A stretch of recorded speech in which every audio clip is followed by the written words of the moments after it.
I'm Beth Shibley. I am the staff person, the manager here at Sunflower House. And this is another episode of Caregiver Conversations. And I am joined this afternoon by Patty Leathers from Compassionate Choices. And we're here to, like, the title of this one today is kind of what if dementia.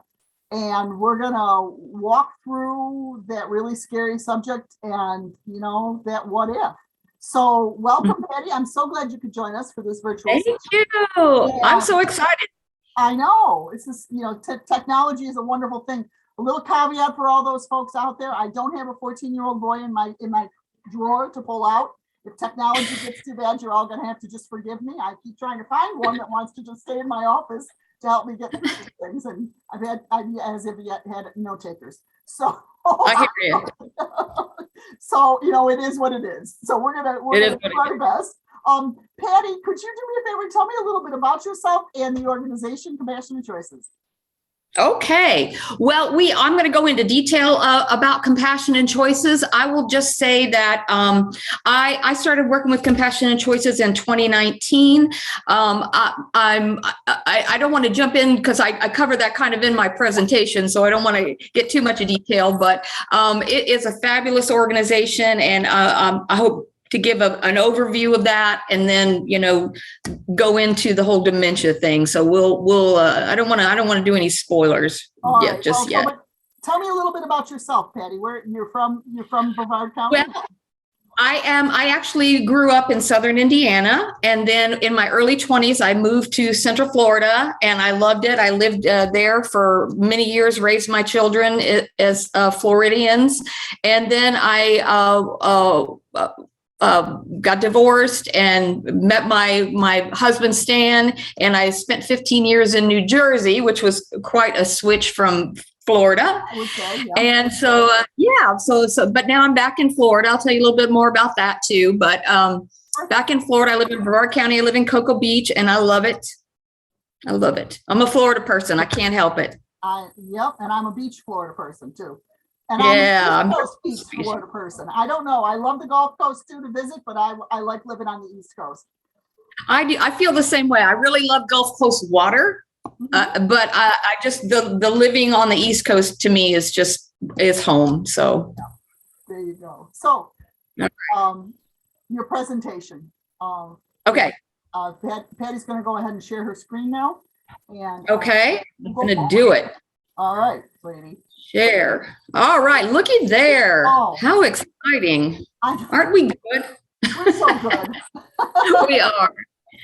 All right. Well, I'm just going to jump right into it. So Compassionate Choices is one of the oldest, is the oldest nonprofit agency that is dealing with end-of-life choices. And I am the action team leader for the Space Coast of Florida. And so down below this slide, people can see the compassionatechoices.org. That's the national website. And then cncspacecoast.com is our local website. So that information is available. Uh-oh. Why isn't it going? I don't know. Next screen. It's not. I don't know. I'm clicking on my oh boy, technology. I'm clicking on my computer. But I know. We celebrated a bit too early. Can you? There it is down there. If you click down in the bottom left, maybe the little arrow, the over arrow. Oops. There it is. Okay. All right. Well, so this is a little redundant. My name is Patty Leathers, but I just like people to know that I'm a volunteer. I'm not a paid staff person for Compassionate Choices because Compassionate Choices really runs on volunteers. And so I speak for them. We don't ever charge for any Compassionate Choices event that we do. Everything we do is free. So I'm gonna have to get used to doing this little clicky thing. All right, so today what we're gonna do is I'm just gonna do a really brief overview of Compassionate Choices. And then today what we're gonna focus on is the Dementia Values and Priorities tool, which is such a powerful tool. I'm really excited about it. And then Beth, you know, I'll have some time for, you know, questions and answers that maybe you can think of things that your people might want answered, and we'll talk about that. But I always like to start my presentations by introducing you to Stan. Stan and I, in 2017, we were having a great life. We would go out dancing. Everything was fabulous. And one Thursday night, we went out dancing and got in our hot tub and just, we were just living life. And the next morning I came down for coffee and I found that he had died. He just had his head down on his computer, and I thought, why is he taking a nap? I couldn't grasp it. And that really, that was obviously a life-changing event for me. And Stan and I had talked a lot about death and about preparing and, just having everything in order. And we did have a lot of things in order.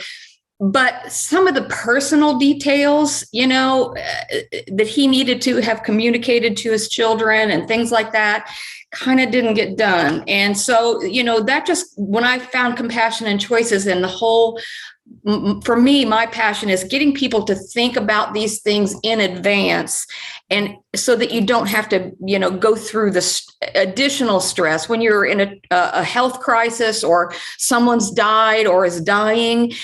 That's not the time to start thinking about this kind of stuff. And so Stan really motivates me to get out there and do what I do. So about Compassion and Choices, I just want to share our vision statement: a society that affirms life and accepts the inevitable. I cannot ever say this word. I've been practicing. Yes, thank you. Didn't we go through this before? Of death. It embraces expanded options for compassionate dying and empowers everyone to choose end-of-life care that reflects their values, priorities, and beliefs. And that last part is really important because that's what we do. All of us have our own personal values, our own priorities, and our own personal beliefs. And Compassion and Choices' goal is to partner with people to help them create an end-of-life plan that mirrors those things. Make sense? Yeah. Okay. When we talk about end-of-life options, I'm not going to go into this in detail, but, we're not talking about trying to find a cure for something. We're talking about end of life. We're recognizing that this is an end-of-life issue. Palliative care, obviously, which is primarily pain and symptom management. Hospice, which is primarily comfort care. Voluntarily stopping eating and drinking, known as VSED, is choosing to refuse foods or liquids to shorten the dying process. Declining or stopping life-sustaining treatments. A lot of people are choosing that. Continuous deep sedation or palliative sedation for people who are actively dying. Sometimes people will choose that to make sure that they're not suffering extreme pain. Medical aid in dying, we're going to talk a little bit about that in a few minutes. And then obviously, some people want everything. They want every medical intervention. They want everything. And that's certainly their priority. And if that's their value and belief, then that's what we will support. So that's kind of an overview. I'm going to jump and talk a little bit about medical aid in dying because the 2020 Gallup poll showed that 74% of Americans support the option of medical aid in dying. And so you can see this graphs. It's kind of talking about different people. In general, 74% of people say yes, they support it. 85% of Democrats, 69 Republicans, 77 white, 65% non-white. So the different age groups, the majority of people really do support this concept. But what is it? I gotta move our little pictures up here because it's in my way. Okay, so what is medical aid in dying? The definition of medical aid in dying is a trusted and time-tested medical practice that allows a terminally ill, mentally capable adult with a prognosis of 6 months or less to live to request from their doctor a prescription for medication that they can decide to self-ingest to die peacefully in their sleep. And there's a lot of incorrect information about medical aid in dying. It's sometimes referred to as assisted suicide, physician-assisted suicide, death with dignity, euthanasia. Medical aid in dying is not assisted suicide, it's not suicide, and it's not euthanasia. So it's really important that people understand, terminology is kind of important in this arena. this is kind of what the states look like right now. 70. Well, this is an outdated slide because it says 72%, but I think that was in 2018. So a good number of the states are supporting that. Right now, there are 11 states that currently have medical aid in dying laws. And if you don't live in one of these states, medical aid in dying is not an option for you. So in Florida, it's not an option for us. So I'm not going to spend a whole lot of time on it. But we do have 11 states, and there are 22 states who currently have medical aid in dying laws bills somewhere in the process. And I highlighted New Mexico because they are the latest state to pass medical aid in dying laws. And so I just highlighted them there. So it's coming, and, we're moving in that direction. In Florida, we have 9, maybe it's 10, 1, 2, 3, 4, 5, 6, 7, 9 action teams. And that's like what I do. I head up the Space Coast action team, and we're out talking to people and, recruiting volunteers and just, kind of helping people be aware of what compassion and choices is. One of the things, this was really powerful when somebody presented this to me, but one of the things we're trying to do in the end of life options movement is to replicate the childbirth movement. If we think back, when I was born, which I'm not going to tell you how long ago that was, my dad didn't go in the delivery room. My mom went in, she got whatever medication she needed, and, there was a baby, and that's the way it happened. My mom used to tell me that they woke you up when the hairdresser got there. Exactly. So it's like, you just did it. You just went in and you did it. Well, now, like when my granddaughter was born, my daughter and her husband, they had a birth plan. They had all this. It was all detailed out, man. They knew what they wanted, and they got what they wanted, and it's almost like if you don't have a plan, you don't even know what you want. You just get what you get, And so really that's what we're trying to do in the end of life movement is replicate that kind of a change in the culture. Most people will say that they prefer to die like this, at home, surrounded by the people that they love. But the truth of the matter right now is that most people die like this, in a hospital with lots of tubes and a lot of stuff going on. So, and in the medical community, sometimes it almost feels like they're saying to you, you're not going to die no matter what. You're not going to die on my watch anyway. You're going to die. We all are going to die, but you're not going to die on my watch. And so, I think when we foster that kind of taboo about death, because we're all going to die. It's not an option, and really think about what we want that to look like for us personally. So, all right. So now we get to dementia. This is a really terrifying topic. I have to tell you that some of what I do in Compassion and Choices is motivated a little bit by my own fear. I had 20 years of taking a medication that has recently come out as being linked to a higher incidence of dementia. And when I learned that, I was like, oh my gosh, okay. Number one, I got to get off this medication. And so, but it just made me really think about it, that this could be a big what if for me. And that's scary to me. I think it's scary to most people, don't you? Oh, absolutely. I think that I've shared with people who've watched the Caregiver conversations know that I've shared ad nauseum that my father had Parkinson's dementia, Lewy body Parkinson's dementia. Oh man. So I'm pretty sure it was probably related to stuff that happened at work with him, and environmental stuff. But still, it's it's one of your parents, and all of a sudden it becomes very real for you. I was thinking, right, as you were speaking, how we hook this whole thought of making sure that we can make choices. The reason that I think it's so pertinent to dementia is that if we're, if I've had family members that have passed away from complicated, untreatable terminal cancer, that's not the same kind of thing at end of life, with being able to make sure people understand what it is you're saying and what it is you're doing 48 hours or a week before you pass away, or anywhere along that stretch. Most folks are still capable of at some point of saying, listen, this is what I want, this is what I don't want. when you have that diagnosis of dementia, all of a sudden that capacity to be able to know that, when I get to the end of my life, I'm still going to be capable of making sure my wishes are followed is a Right. ball of wax. It really is. And this tool that I'm going to share with you, I think is so powerful. I actually completed it and I took it in and showed it to my doctor, and he was like, this is fabulous.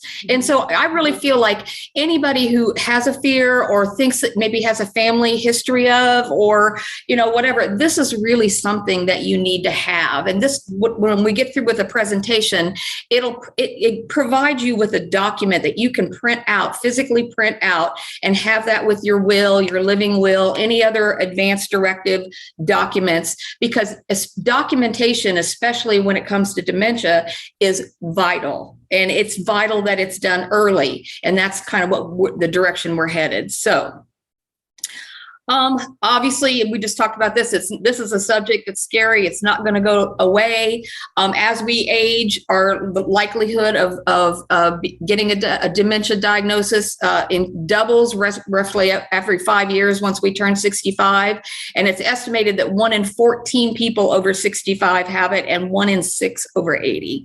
So this is a serious issue, and we really need to confront it head on. So even in the light of a dementia diagnosis, there are things we can do through education, planning, clarity, and advocacy. Obviously, I'm going to recommend this book. It's called Finish Strong. It's by Barbara Coombs-Lee, and she is was a former president of Compassion and Choices, and it really talks a lot about the nitty gritty about it with end of life choices and just the kind of an overall view of that. So we're going to look into dementia planning, and we're going to be preparing for when we can no longer speak for ourselves. Like you said, Beth, there comes a time when even, you're living, but you may not be able to speak your own wishes. And so it's real important that we deal with this ahead of time. So the dementia, the Compassionate Choices Dementia Values and Priority Tools, this is the link that will take you directly to that. And I know that's confusing. So you can write that down if you want, or you can also go on our website, cncspacecoast.com, and there's a link that'll take you right to that. I love Compassionate Choices. I find that sometimes their website's a little hard to navigate to get to where you need to get. So I'm trying to make that as easy as possible. But if anybody has issues, they can contact me, and I can.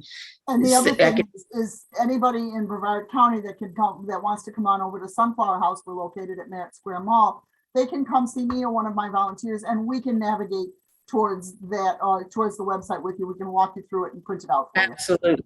So. Perfect. Thank you. That's awesome. All right, now I'm going to share my screen. Oh, I am sharing my screen. Now I'm going to do something different. All right, I need to get to my PowerPoint. So hang on. I need to minimize me somehow. Hang on. Uh-oh. All right, hang on. Okay. How do I minimize my screen now that I'm sharing? You should be able to, if you want to minimize your PowerPoint presentation that you're on right now. Yeah. You should probably be. Okay, there we go. Got it. There you go. All right, be patient with me. I don't have a 14-year-old boy either. I know. All right. I need one of those. So here, I think you can see the beginning of the values tool here. Okay, where it says start. Okay, so this is the first page of the actual tool. This is an interactive tool that you do online. This is the actual first page, and it just gives you a little bit of an overview of what it is. You're documenting your preferences so that you can there's a better chance that down the road, if you get diagnosed with dementia and you have lost capacity, that you've documented what you want and what you don't want. So you're just going to press start. And I went ahead in earlier and I completed the thing just so we can kind of zoom through. So the first page, the next page you come to is what best describes you. On one side, it's saying I've already been diagnosed with dementia. I am still of sound mind and have the ability and mental capacity to make my own healthcare decisions. or I have not been diagnosed with dementia. I want to make my wishes known now in case I am diagnosed with dementia in the future. So I check that one because that's me. Then you just click next. And this just gives you an overview of dementia. We talked, I don't think I need to go over that. You can read that for yourselves, and just knowing that it's progressive. Once you get the diagnosis, there's early stage, middle stage, late stage. And, this is just the key to everything, is doing this early and keeping it updated. So just a little reading there. All right, so now here, there's 15 markers. Do you see where it says, number 1, I have forgotten everything about my past, but I still recognize those closest to me. Okay, that's the first marker that we're going to look at. And we're going to go through 15 markers. And for each of those markers, you have to select one of these choices. And these are levels of care. Does that make sense? All right. If something's confusing, please stop me. So I want to take a minute. The levels of care that your options are: I want to live as long as possible. That means all medical interventions, whatever it takes, I want to live as long as possible. Number 2, I want no life-saving treatments. Number 3, keep me comfortable and stop or avoid any treatments that are preventing me from dying from other diseases like antibiotics, heart medication. People who maybe are on dialysis, stop doing dialysis. That's a medical choice as well. And then the 4th one is keep me comfortable while stopping all treatments and withholding food and water so that I can die peacefully. And that's VSED, voluntarily stopping eating and drinking. Okay. So if you see. So Patty, let Go me ahead. check. So with this one marker, what you're talking about is when for this tool, I am saying, if I was filling that out or you filled it out, what you're saying is if I get to the point that I have forgotten everything about my past, Yes. but still recognize those closest to me, this is what I want done at this stage. Exactly. So you're envisioning the future. And if this marker, it describes your current condition, you're with dementia, this is what you want done. Okay. Does that make sense? Yes. And then we're going to move forward with additional markers. Right. But before we do that, it says, help me understand these levels of care. And so it just takes you to the page where you can read a little bit more about those. I want to live as long as possible. Basically, I just want everything. Give me CPR if my heart stops. I want a ventilator. I want a feeding tube. I want everything. So that's that one. I want no life-saving treatments. Basically, I want short-term urgent medical treatments if needed, including transfer to the emergency and acute care facilities, but I don't want extraordinary life-saving procedures like CPR, that kind of thing. So that's that. Keep me comfortable and avoid any treatments that are preventing me from dying. This basically kind of what I said before, if some people who have pacemakers have their pacemakers taken out, things like that are major medical interventions that they choose not to have anymore, that's an option. One of the things we have a right to is to refuse any medical treatment that we don't want. And so if that's an option, and people can read the details there. The 4th one is voluntarily stopping eating and drinking. Keep me comfortable while stopping all treatments and withholding food and water so that I can die peacefully. I'm not going to go over all these details. VSED is something that's happening. It happens naturally. If someone is dying naturally, they're elderly, they're old, they've lived their full life or whatever, and their body begins to just shut down. At some point, they will voluntarily stop eating and drinking because the body just can't process that anymore. It's breaking down, it's shutting down. And so it is a natural thing that happens in death. But with VSED and what's increasing, people are using that in different circumstances where maybe medical aid in dying is not available, or with the case of dementia, medical aid, even if you live in a state with medical aid in dying, once you get a dementia diagnosis, you do not qualify for it because you have to be mentally sound. And once you have a dementia diagnosis, that takes that off the table. So some people are choosing VSED, you know, what am I trying to say? Hasten their death in situations, you know, that where they want to be in control. Does that make sense? Yes, absolutely. Okay. Is that enough on that, do you think? I think so. Yeah. Okay. All right, close window. We're going to close the window. Okay, so we went to our first marker. I've forgotten everything. And I randomly just checked some different ones so you can see what the printout looks like. So we go to the next marker. Number 2, I am able to live according to my spiritual beliefs, like food preferences, meditating or praying, and attending services. Again, if think about this is your situation, you've got dementia, but you're able to go to church, you're able to participate in religious activities that are important to you. You know, what would you choose? I checked. This does not apply to me because that is an option on all the slides, but I think they primarily put it in there for this one because some people that's not an issue. I mean, that's not a priority for them. So we want to try to, you know, have something for everyone. So number 3. I no longer recognize my loved ones, but I still smile and seem happy in my own world. Okay. If that's your situation, what is the level of care that you want? Does that make sense? Absolutely. Yep. Okay. Number 4, I'm going to just kind of go through these quickly because, everybody has to think of their answers themselves. But I no longer recognize my loved ones, and more often than not, I seem unhappy, sad, or anxious. So that's marker number 4. Number 5, I am suffering mentally from anxiety, and you are not able to control it with medication. Number 6, I am angry or violent, but with medication, I am normally okay. Number 7, I am angry or violent, and it is not controlled with medication.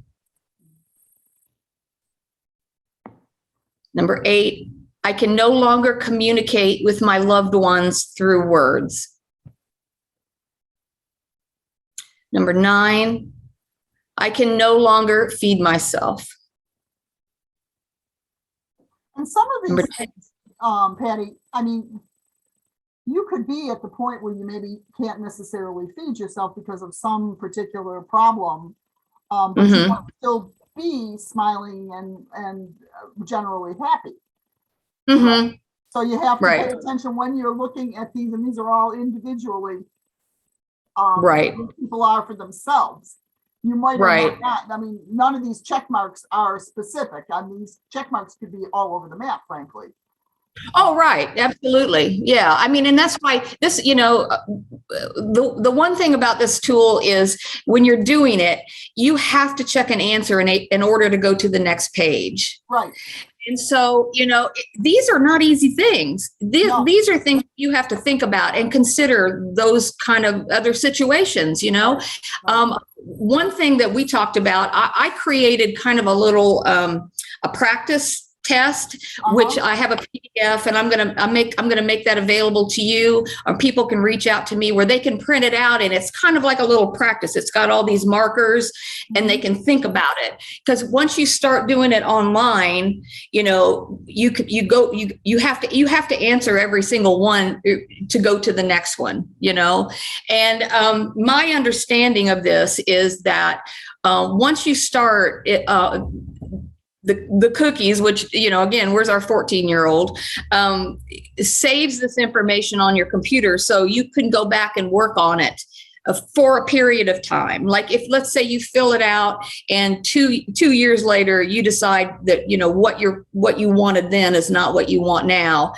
You pretty much have to start over. That's why it's real important to print it out. Does that make sense? So Patty, here's a question, just a technological question with this thing. So if you have someone that maybe still can communicate, but can no longer bathe themselves, I mean, which one takes precedent?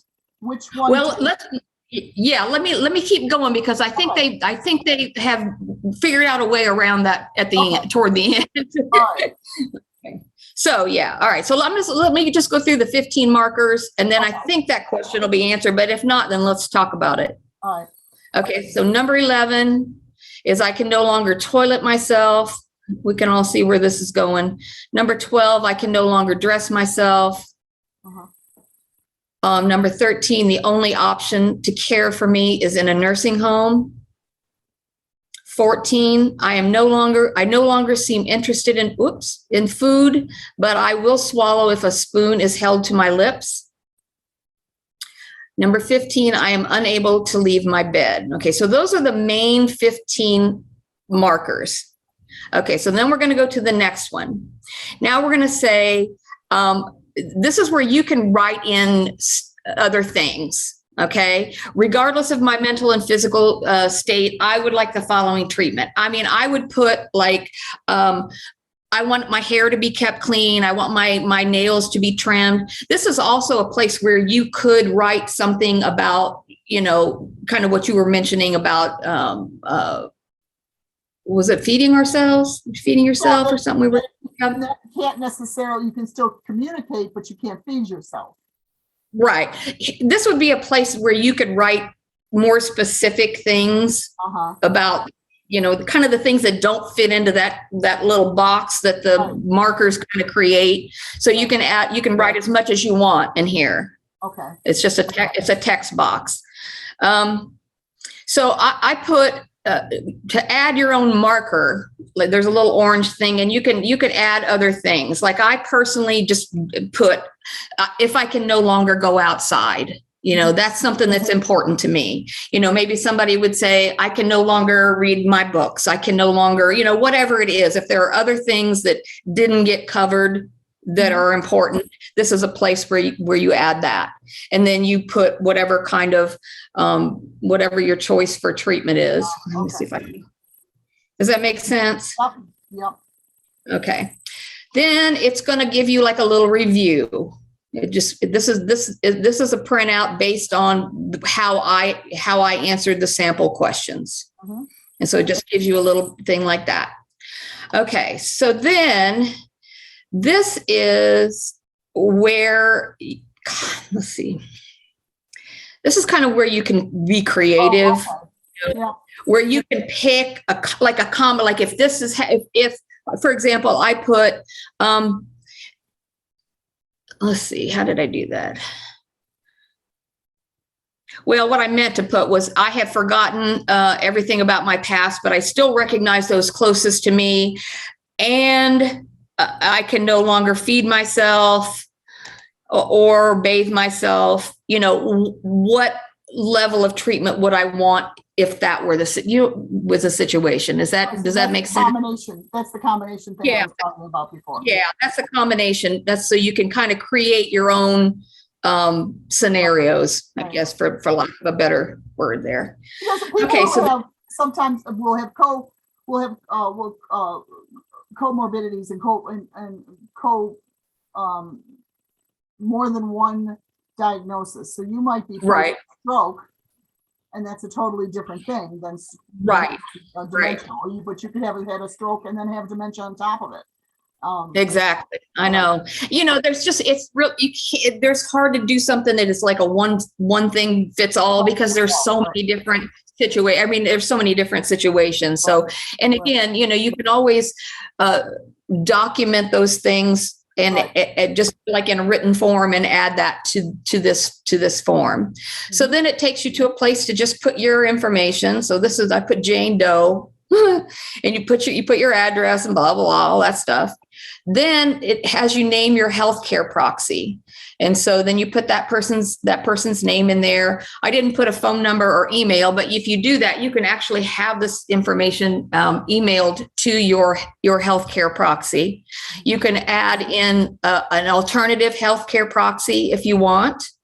And then another kind of interesting thing that this form does is you can exclude someone from knowing about your care because, we all have our families and, I may feel very strongly this way. And maybe one of my children come in and they're not on board with me at all, and I don't want them to know. I don't want them to be making those decisions. So you really can, you can put someone in here that you really, if you don't want them to have any say in the decisions that are made about you. Right. So I thought that's kind of interesting. All right. So then it just gives you a little review, blah, blah, blah, blah, blah, all that stuff. And then it takes you, the last thing is you decide how you want to get it. You can view the PDF, you can download a PDF, you can email it to yourself, whatever, however you want to do it. And then that actually produces the document that has everything. So I'm going to go view PDF.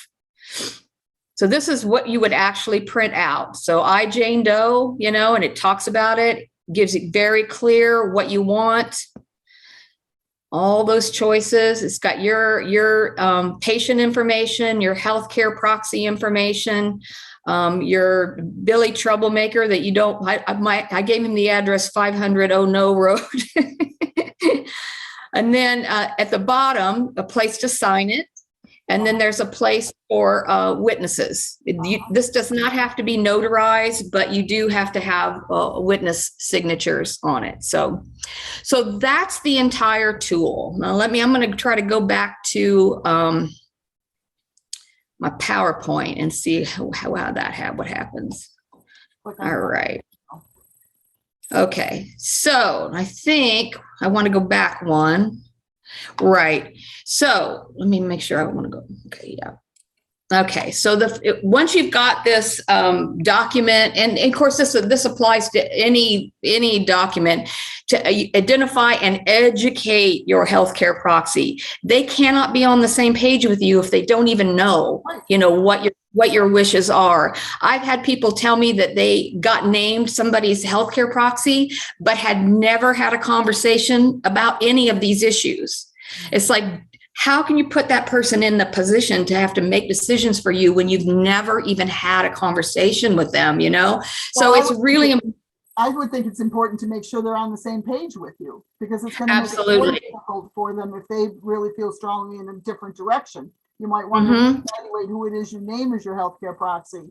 That is their crucial. Understanding, or their even maybe not. They don't necessarily have to be on the same page, but they have to at least be able to.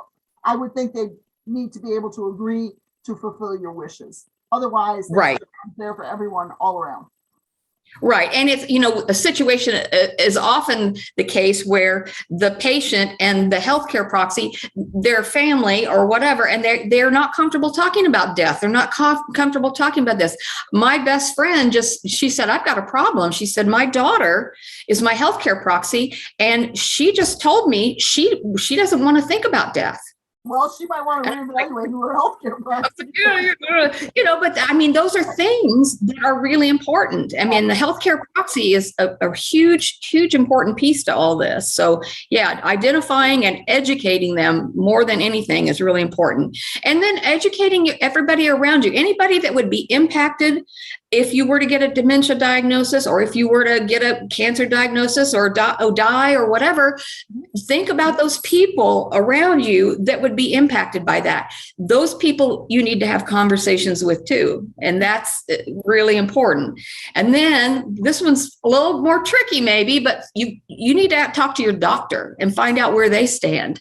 I remember when I went to my doctor and I had just started with Compassion and Choices, and I thought, oh my gosh, I have to talk to him about this. And I was really scared. And so I went in and I broached the subject, and he was like, oh yeah, no, he was completely, totally understanding and on the same page. One of my friends did that with their doctor, and he looked at them like they had 10 heads. So it's really important that you have a conversation with your doctor about this kind of thing. In fact, Medicare right now will pay for a 30-minute appointment for end of life planning with your doctor. So there's no excuse You can book an appointment with them to talk about the specific thing. And if anybody needs any help with that, I'm willing to help you or whatever I can do. But getting your doctor, making sure your doctor's on the same page is really important. Right. All right. I have permission. I do everything I do with Compassion and Choices is free, but I do have my own business, which is Meta Death Coaching, which is kind of an interesting name.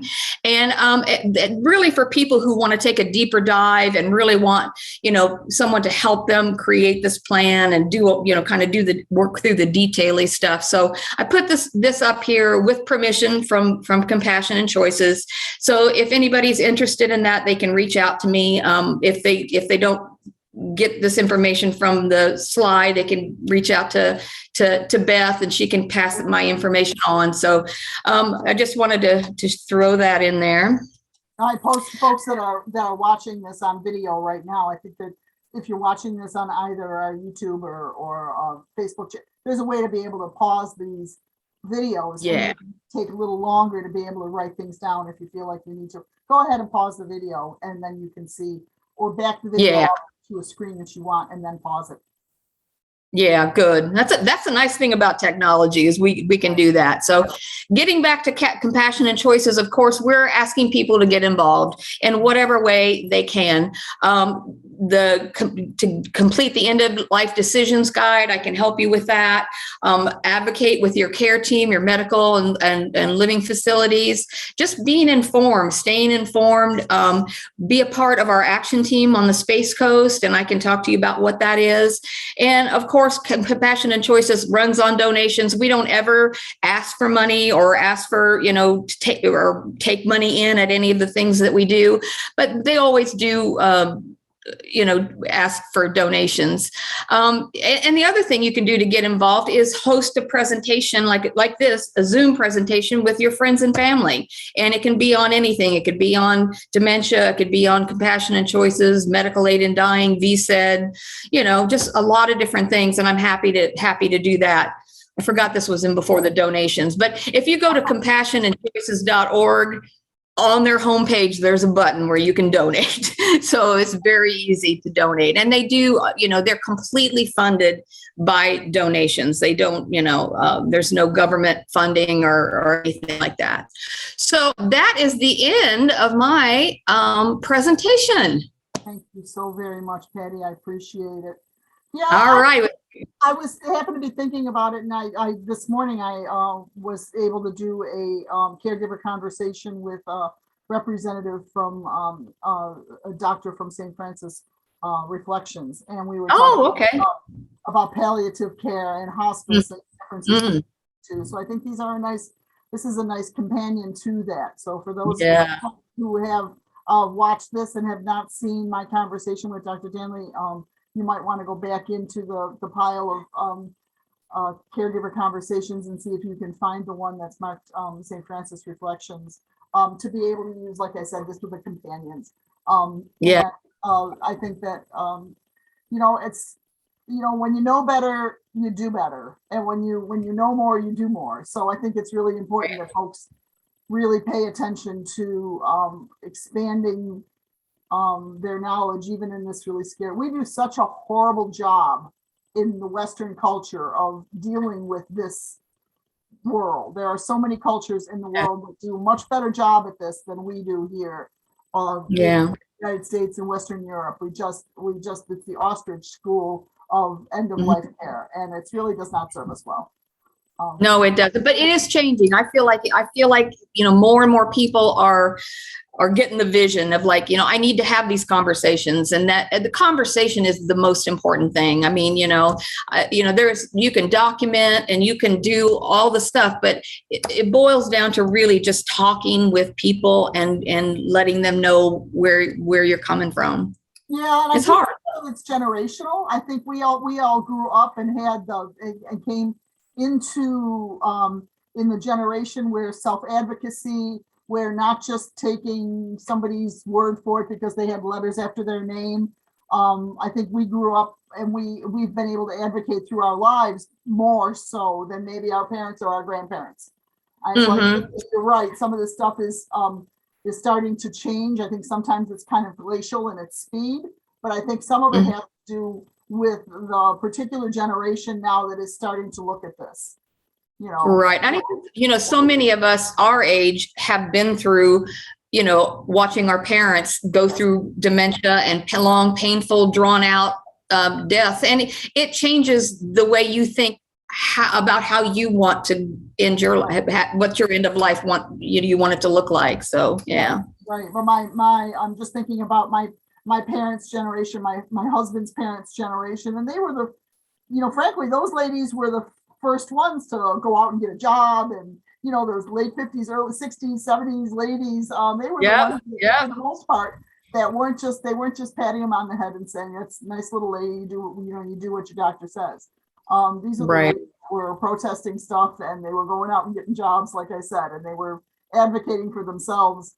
And I think that this generation that we have now that are starting to deal with that end of life stuff, my mom's generation and our generation, I think that's part of the reason why it's moving towards our being open to that, these conversations.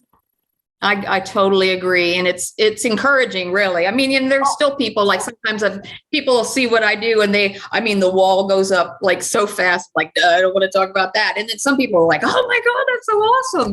So it's just everybody's where they are. Well, yeah. And I do also believe that I think that sometimes one of the things that I love about doing caregiver conversations is people can, they can kind of take it in bites in their own, at their own speed in their own time. So I hope people have found it helpful and to watch this video, and they know that they can come back in and look at it again, or come back in and look at it again with their loved ones, or just kind of chew on it for a while, and sit and marinate for a while, and then come back to it and look at it again. And they don't have to necessarily be signing up for anything right away. You've got time. Right. And, it would be a good conversation starter. That's for sure. It absolutely would. During the holidays, nothing we like better than awkward conversation starters.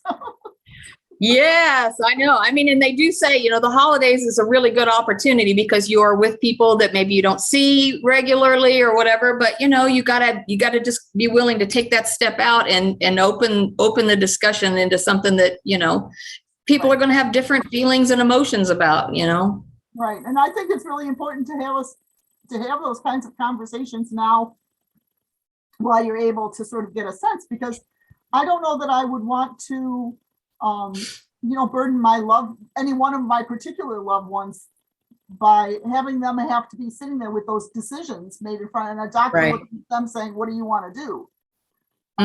Exactly. I just don't know that. I don't think that that's necessarily fair. So I think that the more we can get things off of our loved ones' plates during those really super, it's an emotional time. When our loved ones are passing away, that's not necessarily the time that we want to be making those decisions for ourselves or our loved ones, Right. Without any information. Right. Without any information. I mean, so when you're actively dying and you're actively moving forward into that next piece, it's so much easier to, it's sort of well, like, and also with the dementia tool, this is so crucial. I have mine printed out. It's in my doctor's folder. So, let's say 10 to 15, whatever years, if I'm in that situation, everybody's going to know that in 2021, this is what I decided. This was not a spur of the moment thing. This is something that I thought through. This is something. And that's why it's really important to have it documented. One of the services that I'm doing with my business is helping people do video statements of their wishes, because that's a really powerful way for people to see your face and hear the words coming out of your mouth, as opposed to maybe just reading it on a paper or something. But well, yeah, and I do think that sometimes folks can, if you're just reading on a piece of paper, there's always that middle in the back of their head. Well, maybe mom didn't know what she was signing. Maybe she didn't think, maybe dad didn't understand. Maybe mom talked him into it. So this is an easier way. This is at least one step. Right. I mean, there can always be complications, and most plans don't ever go 100% the way we want them to go. But if we don't plan at all, then we're just blowing in the wind to whatever happens, you know? Oh, yeah, absolutely. We can do as much as we can to try to mitigate those things. Yeah, I don't. Mhm. Mhm. Plans don't ever Mhm. go. Plans in my life never go to how I expect them. I make a plan and all I can do is hear God giggling out the door. I hear you. I hear you. How do you make God laugh? Make a plan. That's right. That's right. But, you know, just we got to do what we can do. Right. Absolutely. Absolutely. And thank you so very much, Patty, for joining. Oh, thank you. I'm so excited to do this. And I'm hopefully, Patty, I know Patty had come over to Sunflower House at one point earlier, and we didn't have any in-person takers. So I'm glad we could do this now as we're taping this in early December 2021. We're still bouncing on the edge of COVID. Not everybody's feeling particularly comfortable with, jumping back in to things. So my hope is that we can revisit this and have you come visit and do one of these in person at some point down the line, maybe next spring, and that would be great. I'd love to. And I would love to. Thank you so much, Patty. Once again, you have the information, and folks can always, if you want more information, you can come to Sunflower House. We're located at the Merritt Square Mall on Merritt Island, and you can come see us. We're open from 9 to 3, Monday through Friday, and we would love to have you come by and visit. And you can pick up some information about Patty's Compassion and Joyce program here. All right. Super. Bye-bye. Bye. All right, so Patty.